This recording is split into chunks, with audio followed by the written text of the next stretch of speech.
हवन किया। उनकी पूजा की जाती है। गाय और बछड़ों की पूजा करने के रहस्य महाराष्ट्र में गोवत्स द्वादशी के समान है। माना जाता है कि कार्तिक माह की प्रतिपदा तिथि को भगवान श्री कृष्ण ने व्रजवासियों की रक्षा के लिए गोवर्धन पर्वत को उठाया था। और इसके बाद 8वें दिन यानी आज अष्टमी को देवराज इंद्र ने भगवान श्री कृष्ण से क्षमा मांगी थी और कामधेनु ने अपने दूध से भगवान का अभिषेक किया था। इसलिए श्री कृष्ण का नाम गोविंद पड़ा। एक और इस पर्व के साथ बहुत महत्वपूर्ण बात जुड़ी हुई है, वो ये कि इस दिन ही भगवान श्री कृष्ण ने गाय चरानी शुरू की। यशोदा मैया भगवान श्री कृष्ण को प्रेमवश कभी गोचारण के लिए नहीं जाने देती थी, लेकिन एक दिन कन्हैया ने जिद करके गोचारण के लिए जाने को कहा। तब यशोदा जी ने ऋषि शांडिल्य से कहकर मुहूर्त निकलवाया और पूजन के लिए अपने श्री कृष्ण को गोचारण के लिए भेजा। आज के दिन ऐसा भी माना जाता है कि गाय में 33 करोड़ देवताओं का वास होता है, इसलिए गो पूजन करने से सभी देवता प्रसन्न हो जाते हैं। और गाय की महिमा वैज्ञानिक दृष्टिकोण से भी देखा जाए तो गाय का गोबर, गाय का गोमूत्र,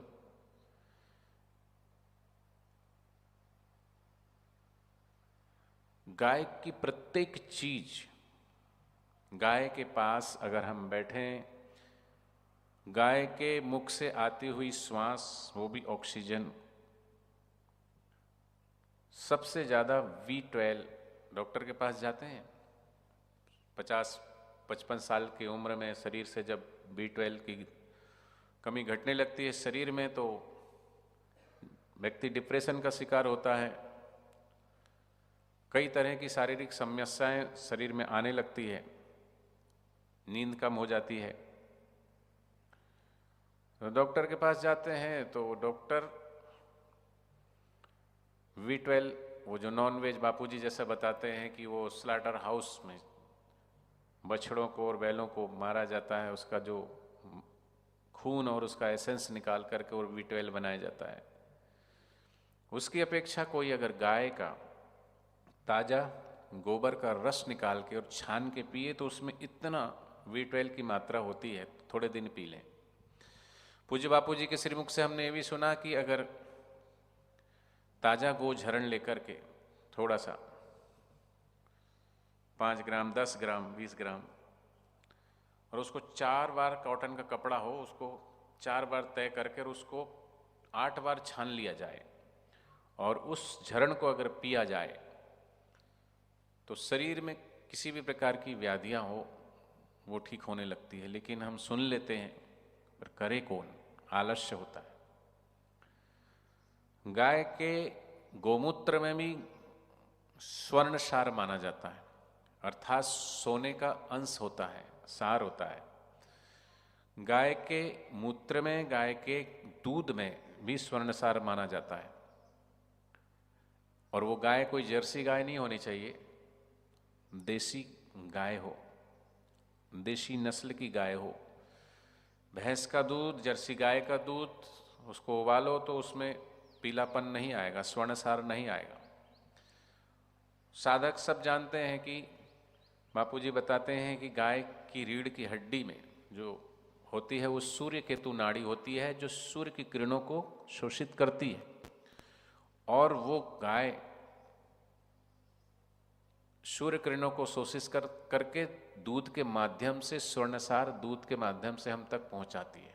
तो गाय का दूध भी बहुत फायदा करता है। तो भगवान श्री कृष्ण ने गाय की महिमा बताने के लिए ही गौ सेवा शुरू की, गायों की सेवा की। गाय चराने जंगलों में जाते थे और वो दिन आज का ही दिन था, गोपाष्टमी। आज अष्टमी है, गोपाष्टमी है।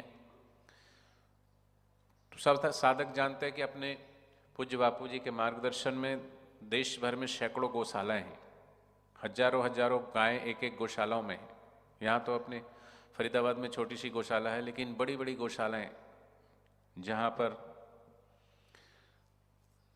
गाय रखी हैं, लेकिन गाय को रखा है सेवा भाव से, दूध के लिए नहीं। क्योंकि 5,000 10,000 इतनी बड़ी संख्या में देसी गाय रखें बिना दूध के, उनका खर्चा कैसे उठाएगा। लेकिन पूज्य बापू जी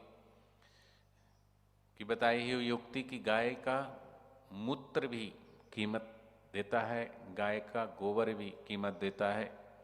गाय माता ऐसी है, उसको माता भी कहा गया है, सब कुछ देती है वो। गाय के गोबर से बनी हुई धूप बत्ती घर के वातावरण को शुद्ध करती है, ऑक्सीजन देती है। गोमूत्र से गोझरण बनाया जाता है और तरह तरह की बीमारियों में गोझरण का प्रयोग किया जाता है। गोझरण फिनाइल बनाए, वो घर में पोछा लगाने के लिए उपयोग किया जाता। तो तरह तरह। तो पूज्य बापू जी से किसी ने पूछा, आप कितनी सारी गौशालाएं, आप गायों की सेवा करते हैं, आप गाय पालते हैं? तो पूज्य बापू जी ने केसरी वचन थे कि हम गाय नहीं पालते, गाय हमें पालती है।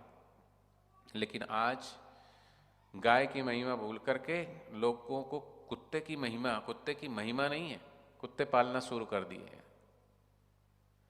कुत्ते पाल रहे हैं, और कुत्ते पाल के क्या मिलेगा?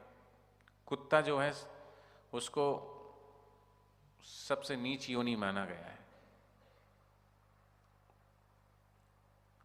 इसलिए गाय की महिमा को जाने और गौ माता की महिमा को पहचाने।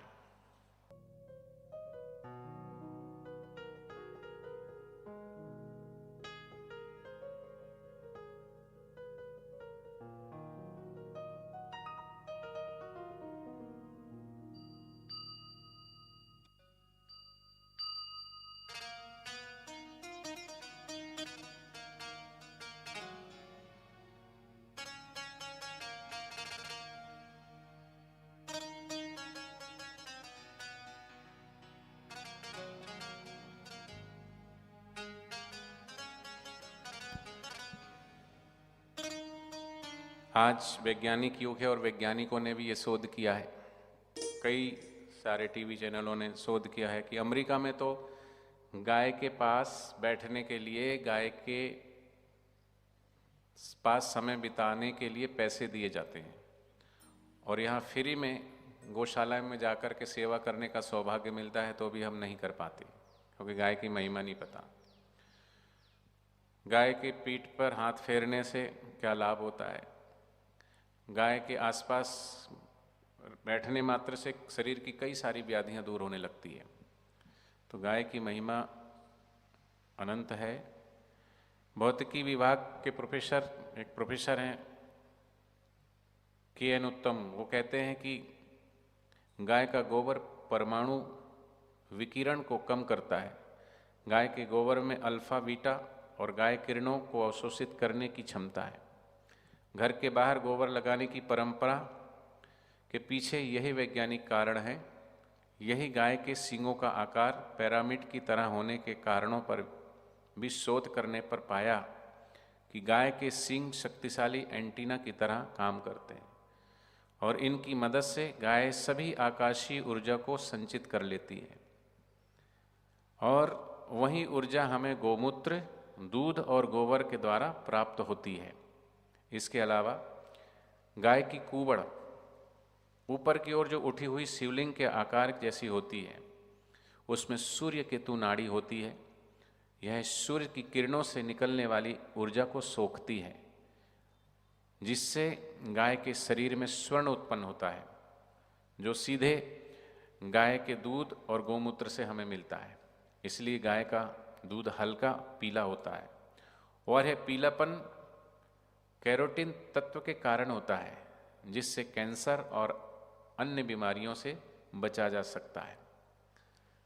गाय की बनावट और गाय में पाए जाने वाले तत्वों के प्रभाव से सकारात्मक ऊर्जा निकलती है, जिससे आसपास का वातावरण शुद्ध होता है और मानसिक शांति मिलती है। कोई अपना बीपी चेक कराए और बीपी चेक करा के फिर गौशाला में जाए, थोड़ी देर गौशाला में समय बिताए, गायों की सेवा करे और फिर बीपी चेक कराए। जो लोग मानसिक डिप्रेशन रहते हैं, नींद उनको नहीं आती है, वो अगर गाय के पास थोड़ी सेवा करें और महसूस करें गहराई से, तो उनको बड़ा हल्कापन महसूस होगा। तो इतनी सारी गाय की महिमा, और इस गाय की महिमा को बताने के लिए भगवान श्री कृष्ण ने द्वापर में ये संदेश दिया गायों को चराने के माध्यम से। लेकिन हम बड़े बड़ी कोठियाँ, बड़े बड़े मकान बना रहे हैं, लेकिन गाय माता के लिए जगह नहीं है, जो हमें सब कुछ दे सकती है, स्वास्थ्य दे सकती है और सात्विक बुद्धि प्रदान कर सकती है, घर का वातावरण शुद्ध कर सकती है। शास्त्रों में भी, पुराणों में भी गाय की महिमा को गाया है।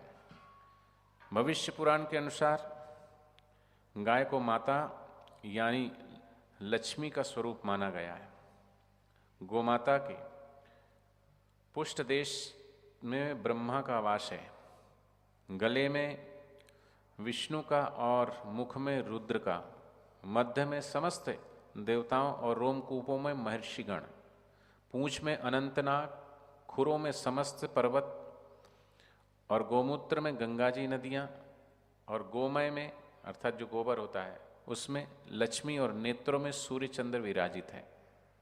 और इसीलिए जो गोपाष्टमी की परंपराएं बनाई गई है, हमारे ऋषि मुनियों ने इस परंपरा शुरू की है कि गाय और बछड़े को सुबह नहलाकर तैयार किया जाता है, उसका श्रृंगार किया जाता है, पैरों में घुंघरू बांधे जाते हैं, अन्य आभूषण पहनाए जाते हैं, गौमाता को सींगों पर चुनरी और पट्टा बांधा जाता है। सुबह जल्दी उठकर उनको स्नान करके गाय को भी स्नान कराकर उनके चरण स्पर्श करना चाहिए। गाय की परिक्रमा की जाती है और इसके बाद उनको चराने बाहर भी लेके जाया जाता है, और इस दिन ग्वालों को भी दान दिया जाता है। कई लोग ग्वालों को नए कपड़े देकर तिलक लगाते हैं। शाम को गाय माता घर लौटती है, तब फिर उनकी पूजा की जाती है और उन्हें अच्छा भोजन दिया जाता है। खास तौर पर इस दिन गाय को हरा चारा और हरा मटर और गुड़ खिलाया जाता है। जिनके घरों में गाय नहीं होती, वे लोग गौशाला जाकर गाय की पूजा करना चाहिए उनको। उन्हें गंगा जल, फूल चढ़ाते हैं, दीप जलाकर गुड़ खिलाते हैं, गौशाला में भोजन और अन्न सामान भी दान करते हैं। माताएं बहनें कृष्ण जी की भी पूजा करती है, गाय को तिलक लगाती है। इसलिए बहुत सारी महिमा जो है गोपाष्टमी से जुड़ी हुई है।